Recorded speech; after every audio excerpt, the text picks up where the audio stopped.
Apple just made a $100 billion move and it has nothing to do with the new product. Apple just announced it's investing another $100 billion in the US that brings its total US investment to a massive $600 billion over 4 years.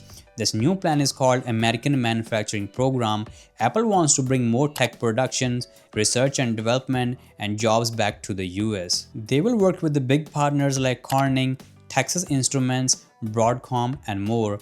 Plus, iPhone and Apple Watch glass will now be made in the US starting in Kentucky. They're also planning to hire 20,000 more people, mostly for AI, chip design, and research. Why now? President Trump is threatening 100% tariffs on imported tech. Apple is doing this to avoid huge taxes and keep production local. This move may not bring full iPhone assembly to the US yet, but it's a huge step in Apple American expansion. Follow me for more tech news.